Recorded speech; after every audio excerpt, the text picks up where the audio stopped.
Welcome to On the Ballot with Ballotpedia, where we connect people to politics by providing neutral, nonpartisan, and reliable information on our government, how it works, and where it's headed. I'm Jeff Pallett, and thanks for being with us. So, in some analyses, 2024 was called the year of the challenger, with a variety of global elections seeing prominent leaders, incumbents, or establishment figures lose.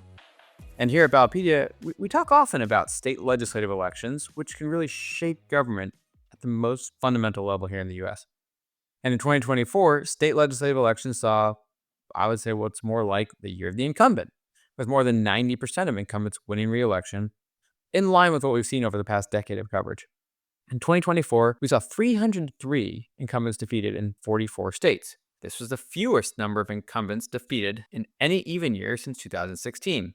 But it also happened to be the second consecutive election cycle where more incumbents were defeated in primaries than in general elections.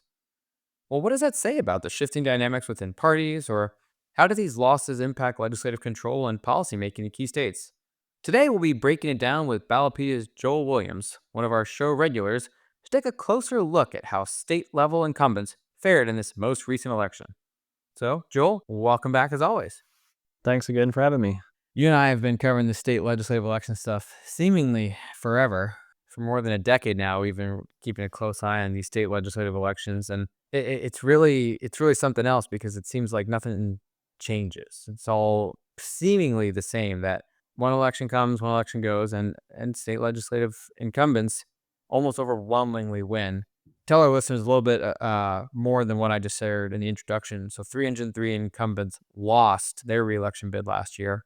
Put that in perspective for us. Yeah, so 303 is the lowest number of incumbents losing that we've seen since 2016, when there was 362. And we've been tracking this every year since 2010, which is the first year we started doing competitiveness work.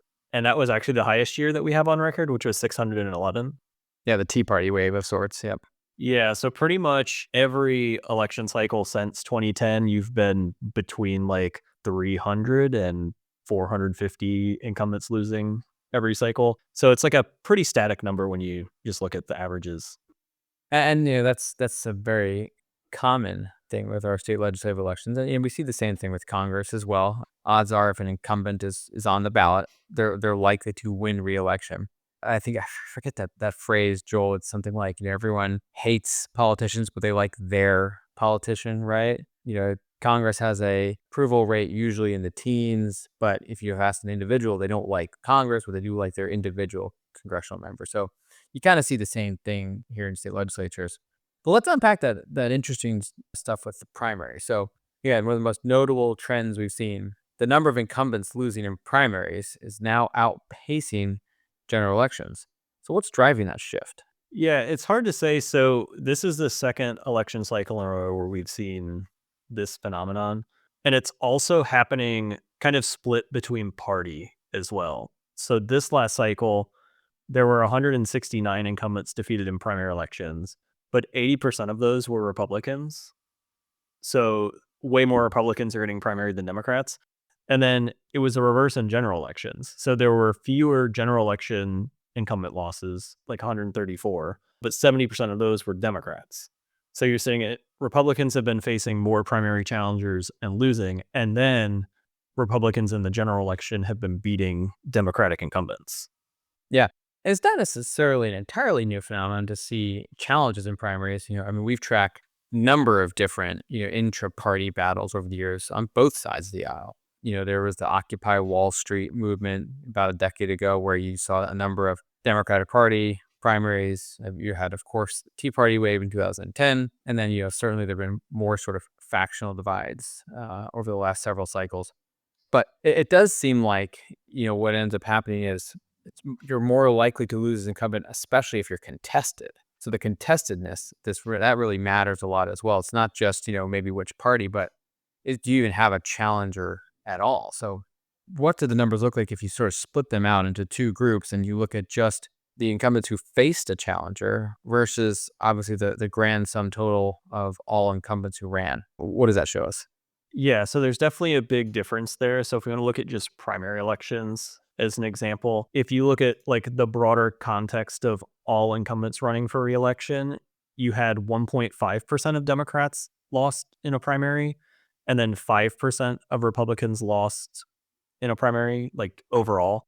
But if you look at just the people who faced challengers, it ends up being 9% for Democrats and 20% for Republicans. So it's like 4 times as often that you're seeing challenged incumbents lose versus like the whole total of them. Right, and this has been pretty consistent that we've seen, again, for more than a decade now, and we always kind of wondered in our early years of Ballotpedia, wow, there's a lot of candidates who run unopposed. Is that number gonna change? If there's more excitement in politics that lead to more candidates, more challenges?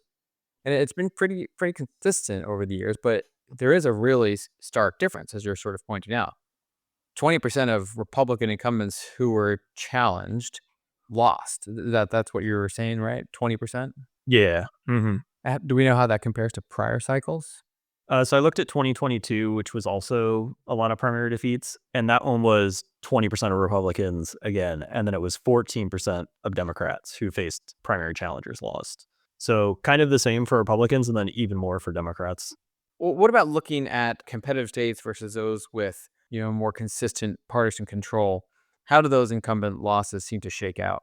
So I'm not sure if it's quite as much about competitive states as it is just like the nature of politics right now. When I'm thinking about primary losses, especially, I'm thinking about like Texas, which is a place we covered on the podcast before, I know. And then places like Wyoming and Tennessee, where there's either school vouchers as an issue, like in Tennessee, or the state freedom caucus, like in Wyoming. They've made kind of like concerted pushes to defeat incumbents who don't agree with them and kind of build more political power there. So there's some states like that. And then for the general elections with defeated incumbents, that was mostly in states like Connecticut and Vermont and some, I think you call them more like traditionally blue, like northeastern states. And those, I think, also, there's just been a little bit of reporting on like the Vermont stuff. And that seems to be more like policy differences plus a very popular Republican governor. And so them battling with the legislature there. So it's just kind of a bit of everything, I think. One of the things that seemed to happen this past election cycle was you had a lot of incumbents lose, but in ways that didn't really affect partisan control of the chamber. These days, with most states being under trifecta control and most state legislatures being pretty split along partisan lines, there are very few seats that are actually ultimately deciding who controls each chamber. So, to your point, I think the biggest shifts in sort of just net change and partisan balance, the biggest shifts from incumbents losing last November came in states like Missouri and Vermont, where the party in power still controls the chamber. They still retain the majority, but they lost some of their lead. Are there any other states like that come to mind for you from last cycle? Yeah, I mean, now it almost feels like when we talk about changes after state legislative elections, we're talking more about like supermajority status rather than just like majority status. So there's like North Carolina, they lost the seats they needed for supermajority status. I think Montana actually had a bunch of Democratic pickups in their state legislature. So they went from supermajority status to like still a majority, but not like nearly as strong. The one I think where the defeated numbers make more sense is Wisconsin because they just did a round of redistricting for their state legislature. And that was a state where you had like Republican supermajorities in both chambers, and then you had like Democratic governor, really close statewide elections. And so I think that redistricting kind of balanced the chamber out a little bit more to be in line with like what a statewide election looks like. But yeah, I would say in general, we're not looking at partisan control changes anymore. We're just looking at like the numbers going up or down a little bit for the majority party. Yeah, I mean, it'd be interesting to see how the primaries plays out because, again, to your point with redistricting and with most districts, falling, pretty heavily to one side or the other, primaries become the place where, the ultimate winner is likely to be decided, and primaries become the place where, if an individual or group wanted to challenge an incumbent, that's the place where they can essentially be more successful, so to speak. I mean, to your point about your numbers, the rate of incumbents who lose a primary seems like it was higher than the rate of incumbents who lose a general election. So if you're in one of these districts and you want to challenge the incumbent, you're more likely to be successful in a primary. It'd be interesting to see if that picks up and there are more primary challenges in future elections. Well, regardless of what happens with all of that, Joel, Ballotpedia will have all the data on it since we are regularly tracking in real time the number of candidates who declare and what kind of contested rate it looks like. So we'll be following that closely later this year as the filing deadlines start to occur. So I know you'll be right on top of that. Yeah, we've got a lot to look forward to in 2025. There's only 2 elections on the ballot for state legislative chambers, Virginia House and New Jersey House. Virginia House, always super interesting, super close. There's lots of policy implications there with what the legislature can put on the ballot potentially in 2026. And then New Jersey, I think it would be interesting, as we talked about with like Connecticut and Vermont and a couple of those other northeastern blue states, kind of like with their trends in their legislatures last year and seeing if there's something similar or, this is really the elections that get everybody reading the tea leaves for the midterms and trying to figure out what's going to happen next year. So not a lot of elections, but we will be watching them. 2026 feels like it's right around the corner. So, all right, Joel, good to see you as always. Thanks for coming on. Thanks, Jeff. And for our listeners, you can learn more about our state legislative elections coverage at the link in our show notes. We'll be back next week with another episode. Make sure you subscribe to On the Ballot or wherever you listen to podcasts. I'm Jeff Pelley, and thanks for listening.